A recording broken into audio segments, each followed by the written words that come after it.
Mic పెట్టుకున్నా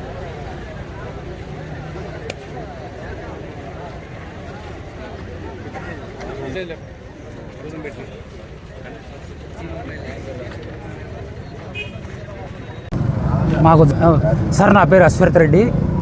నిన్న జరిగిన సంఘటనకు మేము ఖచ్చితంగా, అంటే నా వ్యక్తిగతంగా నన్ను దూషించడమే కాకుండా మా కుటుంబాన్ని కానీ దూషించడం కాబట్టి ఖచ్చితంగా దీన్ని ఖండించాలని చెప్తున్నాము. అదే కమిషనర్ సార్ కానీ రిప్రజెంటేషన్ ఇచ్చినాము. ఇక్కడ ఇప్పుడు కంపల్సరీగా స్టేషన్లో కూడా ఎఫ్ఐఆర్ ఫైల్ చేపిస్తాం సార్. మేము దీనికి ఎటువంటి తగ్గేదైతే లేదు సార్. కేసు కట్టిస్తాను, కంపల్సరీగా కేసు కట్టిస్తాను సార్. ఆందోళన చెందుతాము, ఖచ్చితంగా కేసు కట్టిస్తాం సార్.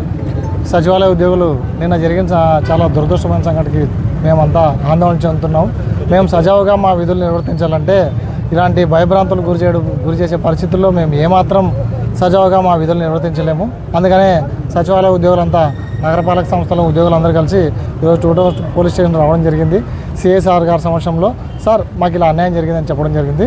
సార్ గారు కంప్లైంట్ కూడా రిజిస్టర్ చేస్తాము, మీరు కంప్లైంట్ ఇవ్వండి, మీ మనోభావాలు దెబ్బతినట్టు మీరు తదుపరి ఏ చర్యలు తీసుకున్నా కూడా అతని మీద మీకు ఏం కావాలంటే మా వైపు నుంచి సంపూర్ణంగా సహాయ సహకారాలు మేము మీకు అందిస్తాము. మీకు ఎటువంటి న్యాయమైనా మేము చేకూరుస్తామని సిఐసార్ గారు మాకు హామీ ఇవ్వడం జరిగింది.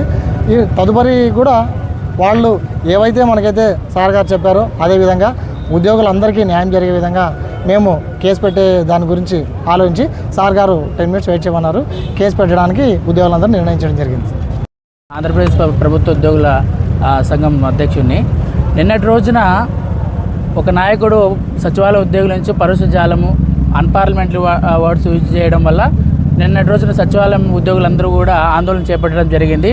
అయితే ఈరోజు గౌరవ సిఐ గారిని కలిసి అతనిపై చర్యలు తీసుకోవాలని, నాన్ బెయిలబుల్ కేసులు తీసుకోవాలని మేము కోరడం అయినది. అయితే అతను బహిరంగంగా క్షమాపణ చెప్పడానికి ఒప్పుకున్నప్పటికీ ఇది ఒక బహిరంగ క్షమాపణతో అయిపోయే విషయం కాదు. రాష్ట్రంలో మరి వేరొకరు ఇలాంటి చర్యలు దిగాలంటే భయపడాలి.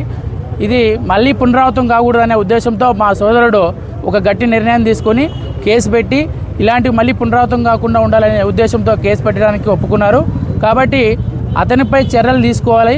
ఒకవేళ చర్యలు తీసుకోకపోతే ఇది రాష్ట్ర వ్యాప్త ఆందోళన దిగుతామని చెప్పేసి మేము మీడియా ముఖంగా తెలియజేస్తున్నాం.